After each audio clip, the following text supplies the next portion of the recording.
So let's talk about what's new in Ultra Sun and Ultra Moon. If you hadn't bought it yet, I have to ask why. Why have you not gotten the game yet?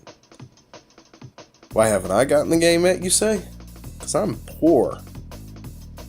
Nah, to be totally serious though, I seriously am poor. I didn't have the money to go get it. I'll probably pick it up eventually though, soon. Because, yeah, I'm that much of a Pokemon nerd. But anyway, what do we got new in the Ultra Sun and Ultra Moon? Well, we got new Ultra Beasts. I'm sure everyone's been talking about it. There's at least 3 new Ultra Beasts. UB Burst, UB Assembly, and UB Adhesive. The former 2 are exclusive to a specific version. And the Jester-like UB Burst only appears in Ultra Sun. And it's going to be a Fire Ghost type. And it learns an exclusive move called Mind Blow. Ultra Beast Assembly, meanwhile, is a defensive-oriented Rock Steel type and is exclusive to Ultra Moon. And now that I am reading that, after looking all this stuff up and putting it together, that kind of makes me cry because I really want Assembly and not Burst. But I'll have to trade for it because I'm going to get Sun. Anyway, the third one is Adhesive. And it is a Poison type. And it is said to understand humans if it spends enough time along with them. It also has an evolution. So it's an Ultra Beast with an evolution, apparently, which is new.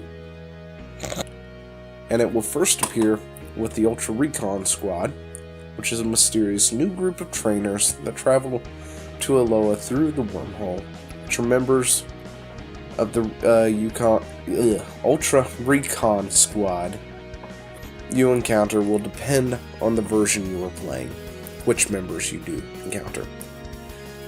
From there, we have Necrozma forms. You've got Dusk Mane and Dawn Wings Necrozma. Depending on which version you pick, it will merge with the game's mascot Pokemon, Solgaleo or Lunala, and turn into Duskmane or Duskwing, which I think is pretty self-explanatory. If you got Sun, it's going to be Duskmane, and if you got Moon, it's Duskwings. But anyway, both forms have the ability of Prism Armor, which reduces the damage Necrozma takes from super effective moves. So, that's pretty cool. There's not going to be a difference between them.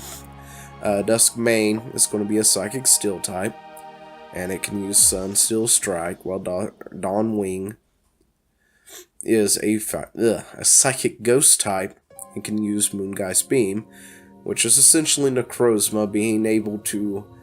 He will be looking like Solgaleo or Lunala use their signature moves, but then it's got Necrozma's ability, which is Prism Armor, which is kind of interesting. I don't know how you feel about that, but I find that quite interesting.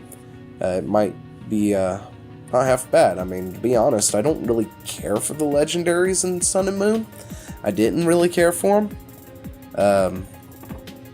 But that was just me. They needed something. Maybe this will be the something they need. Anyway, from there, Dusk form Lycanroc.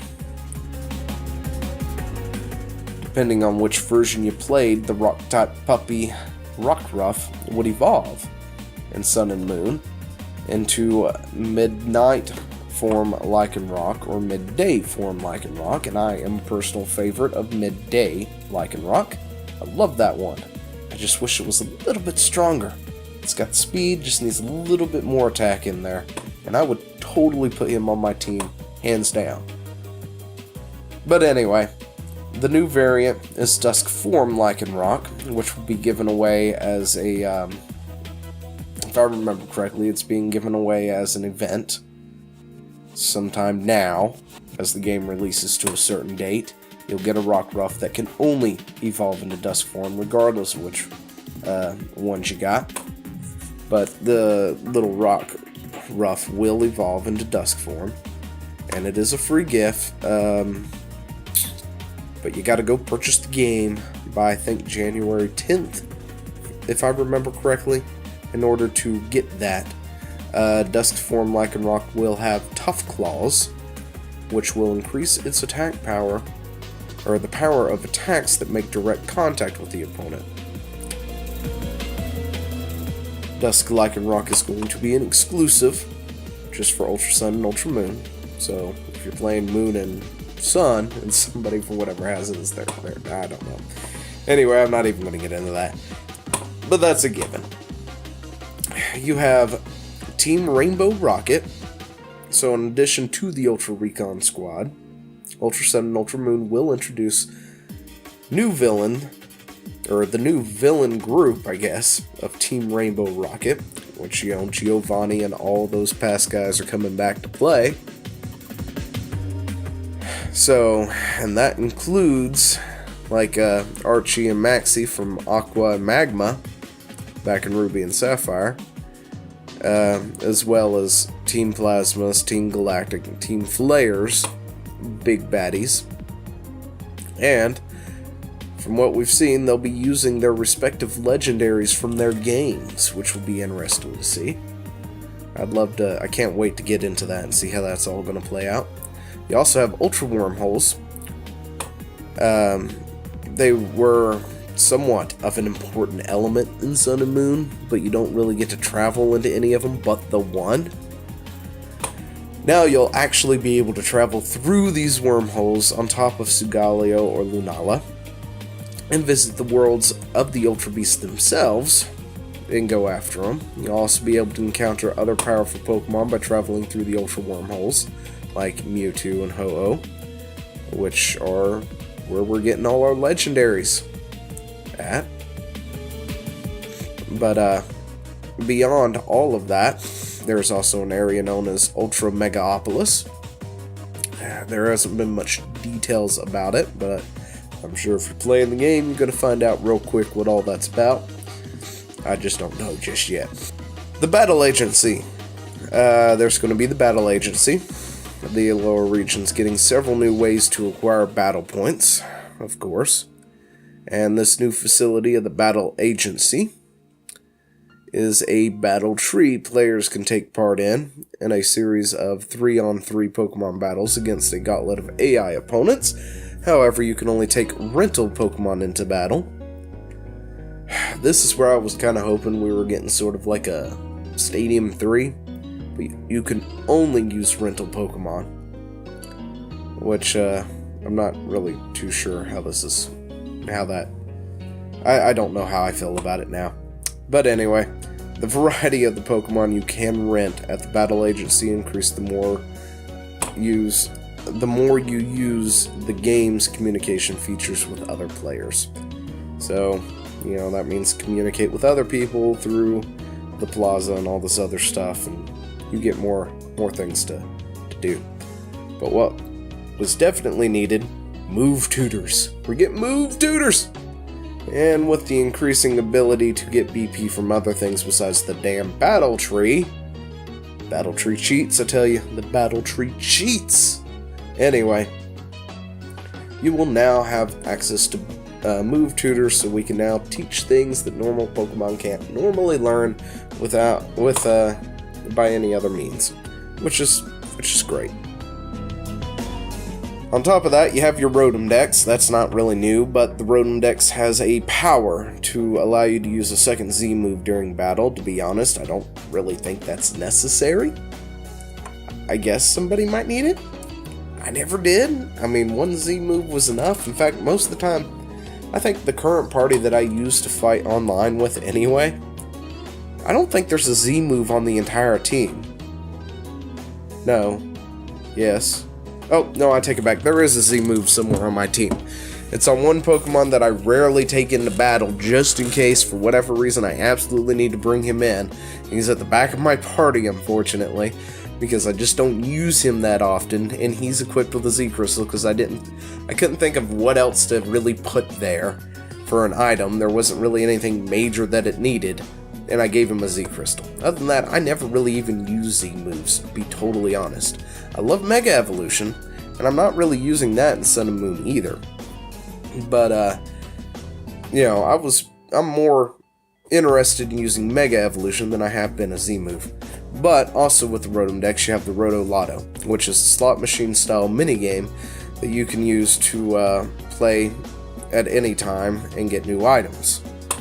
The items can have a variety of different effects. Some increase the amount of experience or money you can earn for a period of time, while others will temporarily decrease the amount it takes to hatch eggs, which is great. Essentially O-powers.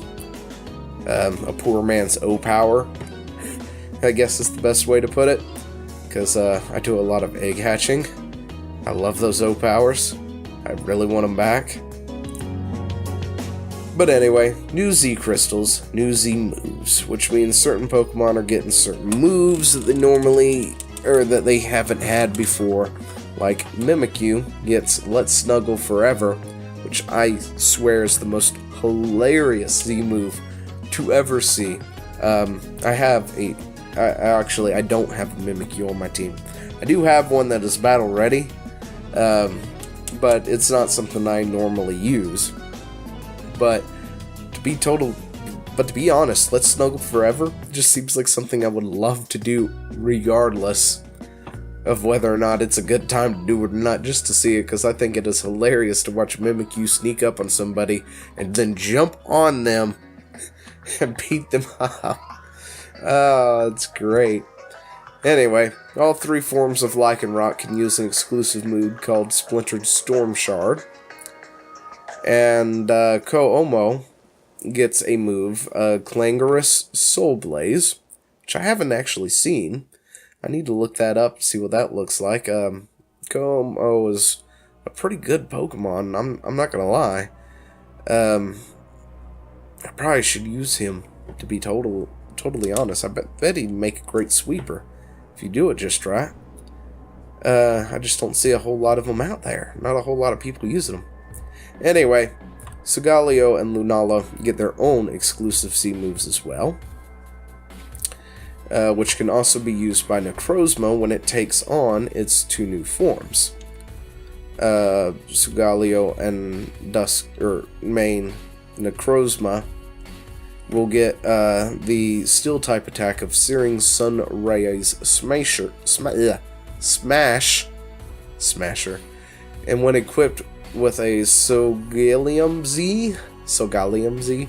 Anyway, Lunala and Duskwings gets a Ghost type Menacing Moonrise or Rays Maelstrom, which sounds a lot better when holding the other one. There's also another new Necrozma form as well. It's more of a light version. I can't remember its name. But anyway, you got Mantine Surf, which is a new minigame on a Mantine, where you can summon Mantine and surf between the islands manually. You can perform a variety of tricks while surfing, which will increase your high score and reward you with BP, which is better than just doing the battle tree. I think I'd rather surf. And then on top of all that, we have totem stickers. You can go ahead and get totem stickers. These collectibles are hidden throughout the entire lower region, kind of like the Zygarde cube and Zygarde cells. Anyway, and you'll be able to get your own giant Pokemon depending on how many stickers you collect. Some of the totem-sized Pokemon are exclusive to a specific version. Ultra Sun players, for instance, can get Lurantis, while Moon gets Salazzle. And I think that's going to cover it. Those are some of the big changes, big add-ons that have that is coming in Ultra Sun and Ultra Moon. Of course, you know, this video is if you hadn't picked it up and you're just wondering if it's worth it, I guess. So you tell me. That's quite a bit of things thrown in there. Adds a lot more to the story than it normally had.